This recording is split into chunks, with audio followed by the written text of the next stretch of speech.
All right, let's talk about the bridge, Bob. Now, Yeah. part of me feels like, and you can tell me if this is just me, but part of me feels like the bridge is actually starting to find its groove in certain ways.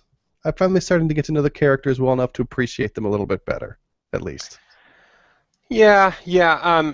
I agree. I feel like the last episode I was maybe a little more annoyed because I wanted it to pick up the pace and get going with what's the plot points and the killer and developing things faster. But this episode, yeah, I'm ready to just sit back and be like, oh, I'll watch these characters even if not much is happening plot wise, just because now I'm used to it a little more. So they crossed that threshold for me. Yeah, and it's making some interesting statements in nice, subtler ways, I think. Like, for example, this episode we start with a drug lord guy, and if we keep seeing him, I guess I better learn his name, but for now he's drug lord guy. Right. Um, and we see him and an underling talking about what a serial killer is. And yeah, I like it because it shows how context is different in Juarez about death and killing. Drug lord dude, he kills a lot of people, but it's true, he's not so much a serial killer as, I guess let's say a mass murderer, if that's a difference. Well, he called himself a businessman, and he made a big point of like, well, I don't really enjoy it, so therefore I'm not a serial killer. And more power to him, I guess. Sure, makes sense logically. Yeah, and I don't know that he's exactly what everyone in Juarez is like. Obviously, he's not, but it's Right. a little bit bigger part of the reality there. And then in the last scene, they had another example of this. Marco asks Sonia if her sister died violently, and that just is something you probably ask in Juarez a lot more than you ask in America. And I was actually a little surprised to see Sonia flinch. Sonia being Sonia and all, but I guess it would make most Americans flinch because that's just not something you usually ask. Oh, your sister died. Was it a violent death? But then Right. in Juarez, it's a relevant question to ask. So I'm liking the ways that they're showing how people on different sides see things differently because of the realities of their lives. Yeah, and I agree with you about Sonia. I was a little surprised, but actually I thought it was a welcome relief because there's something else that happened this episode with her, which I thought was a little too much, a little over the top, even for her character. Which, by the way, still hasn't been explained what's wrong with her. We just know because you told me and read about it on the internet, right? Yeah, yeah. I mean, the actual production materials, like the press kit say she has Asperger's, but it has not actually said that, and that's pretty weird. Well, go ahead and tell us. Fine segue for me. Well, yeah. So she stops by. Oh gosh, my mind went blank. The The lead character. Ruiz family, Marco. Marco, yeah, she stops by Yeah, Marco's yeah, this is a good one. yeah, Marco's home and wants to chat with him and this is another difference between well, at least theoretical difference. He immediately invites her, pretty quickly invites her over for dinner, and I the love his like, family's give me 20 minutes, then we can talk beheadings. yeah, exactly. Come enjoy dinner with me, which is great. Very family oriented or very hospitable. Invites her in for dinner, and she's like, "Sure, whatever. I want to talk Oh, about my she's the beheadings." worst dinner guest. Yeah. So first of all, okay. So the thing that didn't bother me, which I thought was well in line with her character, and it was a good play-by-play, was she just said, "This isn't that tasty," or she, when asked about the meal, was like, "Ah, it's not good. I'm not going to finish it." And then one of the kids is like, "Well, I don't want to finish mine either," and it's just kind of a cute slash quirky scene. But then the over-the-top thing was she returned. Marco's wallet to him and said, "Hey, you left your wallet at so and so's Yeah. house, this other woman's house." And Marco's like, "Yeah, thanks for that." And then later on, there's no subtlety here. The wife figures it out very quickly because we don't need to get into it. But the point is, I didn't buy it. I feel like shame on the show in some ways because I didn't like. If she's a detective with insight into determining, watching a online video of somebody dying in the desert and noticing something out of whack and being very specific about these very specific skill sets for solving crimes, she would be in tune enough to know returning a wallet in front of somebody else. I mean, any episode of Monk or Murder She Wrote, these two events are the same skill set, so she can't be completely oblivious with one and spot on with another. You can disagree, but that's kind of my annoyance with that scene. No, I think you're right there because when Marco confronts her about it later, he's like, so, uh, I can't remember how he brings it up, but he brings it up, Right. and she says, uh, how does she put? I'm trying to get back to this conversation into my head that I'm trying to bring out here, but it's like she starts off by saying, "Well, why was that a problem?" or something like that, and he says, "Well, um, you gave my wallet to me in front of my wife," and she says, "Well, why is that a problem?" Because it was Charlotte's house. Well, are you having sex with Charlotte? Well, yeah, but you're married. Yeah, I know. And then so she didn't get it. I feel like I'm trying to support what you're saying, even though it's coming out a little bit choppily here. But it would have been different had she said, like, "Oh, I just would have thought that, everyone knew about that, or you wouldn't care if your wife found out." If that would have been a little bit different. But you're Right. right. It's that she didn't even piece the things together. And if she's a detective, that's her thing, putting clues together. Right, yeah, because being married automatically means that there are no secrets between those two people. Like, really? Like she's a detective and but you're married. Why would that ever happen? Why would you ever have sex? And why would this be I don't know. Yeah, so we can leave it alone though. It was one mishap in my book, in my opinion, and it's just that I hope the show doesn't keep pushing it in terms of this character development because I feel like it's not as important as it appears to try to be, if that makes sense. Yeah, although I did sort of like how he says partners are supposed to look out for one another. And then, of course, she thinks fast and says, "Hey, you want to sleep on my couch?" Yeah. Um, and if this were a different show, I'd think we'd be leading up to Sonia and Marco hooking up. But I'm not so sure in this one. No, Do you have a yeah, thought? I'd be very surprised. I think on purpose, this is almost, and I like it this way. It's not a bad thing, but I think it's turning into like a brother sister thing, which is kind of cool. I think they actually make good partners. Like a few episodes ago, there was a part of me that secretly thought it would be interesting to see them hook up, but now it's like the couple on SVU. Like anyway, so yeah, I think they'll make a good partnership, but yeah.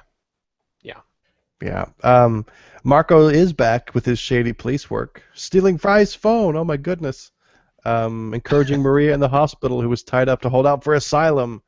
Um, just because I can't help myself. If you want to get technical, I'd say she's actually a poor candidate for asylum, but they do get it right when they talk about a U visa as the victim of a crime. She's got a good shot at that. Oh, Overnight is still moving pretty damn fast, even as a favor, though. But overall, I'd give the immigration law a B plus. Pretty good for a TV show, really. I've love seen it. worse. Um, You've seen worse. yeah, and then stealing Fry's phone, but Sonya secretly likes having the phone too. So it is interesting because he's definitely, for being the cleanest cop in Juarez, he does a lot of stuff that qualifies as being a very dirty cop in in the United States, like stealing the Yeah. phone and stuff like that. Um, Speaking of which, I think a good segue from that bit to this next bit I want to discuss is what's the deal, and maybe this is a dirty cop thing, what's the deal with him meeting with Charlotte in the coffee shop and she's like, oh, by the way, there's this crazy lady that killed one of my horses, and he's like, yep, we all know about her. And then Charlotte's like, what should I do? And he's like, well, whatever she wants, and just live your life. Okay, so I should just keep letting illegals come into the country through the tunnel in my backyard? And he's like, la la la, I know about that, but I don't want to know about it. I'm going to pretend I don't know. And I'm like, what? Did I miss a scene? Like, what are they talking about? And how is this not being investigated or somehow being brought full circle back to one of the other plot points? It just feels so like quick to resolve as something he knows about and is fine with without any context. That's interesting because when you put it that way, it does seem like, wait a second, we should try connecting this here because obviously this is a big deal and we're looking at something that's a big deal here. The part that did feel a little bit more natural for me was just the knowing exactly what to do when some criminal is bearing down on you. You just, go live your life. You don't stand up to them, and eventually it'll pass. So that's the part, knowing how to live under the threat of corruption and things like that. That did seem authentic to me. But you're right. It seems like he should have put that a little bit.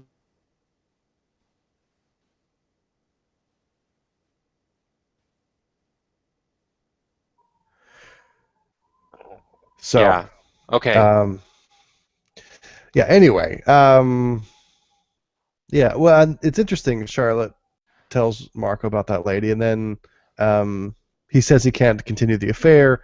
So Charlotte makes a 2,000-mile booty call to some guy from Florida who shows up at the end. Yeah, she's just that was kind of a over the top. I'm living my life. Like, okay, well, more power to you, girl. Very lonely woman. And we keep Yeah. meeting these new characters, and I don't know which ones I need to pay attention to. This new dude from Florida, maybe he's the killer. Probably not, but you never know. Yeah. But we do have another one. This runaway girl. She's caught shoplifting. Then her dad bails her out and hightails it over the border to Mexico. And she gets invited up by some random dude who wants to hold her for ransom. But another girl who lives there, maybe sister, Sister, yeah. girlfriend, I couldn't figure out who that was, helps her escape and tells her not to come back to Mexico so she doesn't end up as a pink cross. So then she comes back across, and I guess she goes to her home, Or her wherever it father's is. home, or somebody, one of her parents' homes. Yeah. Yeah, I was trying to look, and that guy didn't seem like the same guy who bailed her out, though, but I couldn't quite tell.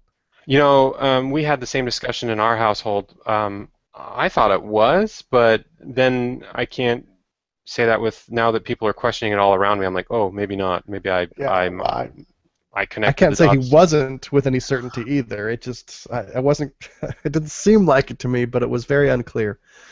Yeah, and is this indicative of the show's slight, um, I don't want to call it a pacing problem because the pacing's fine. What do I want to call it? It's exposition, or the way it's revealing things is just like just slightly too little information or too little context in every new plot point that um, it's not working as well as it once would, or I don't know. You don't have to be like super Yeah, deliberate and spell it out for me with every scene, but you don't have to try so hard to hold it back and make it a mystery so dramatically. no, I see what you're saying though, because it tries to build up to like this big shocking reveal at the end, but then it waits to tell you about it and interpret it till the next episode. Is it's a common thing, and sometimes it's confusing. Right. Yeah. Well said. The one other thing to point out is that Stephen Linder's on the radar of the cartel, and he obviously is even more now that he out badassed that Mexican dude Calaca with an iron. Yeah, that was a little intense. Um, Especially because that Mexican dude seemed pretty badass and like he was going to last a lot longer. But nope, Linder's the character to last here. Yeah, iron to the face though. That's got to be pretty devastating. Yeah, and it didn't quite kill him the first time, so he had to do it like another time. And then he seemed kind of inexperienced with how to get the body out of the building. Well, I mean, he wasn't expecting to need to anyway, but Of course, do you? I think you watch occasionally Archer, but it just reminded me because he tried to roll up in a rug just like Archer does with a dead hooker. When they're dead, they're just hookers. Anyway, and they do it in a rug. It just reminded me of that. right.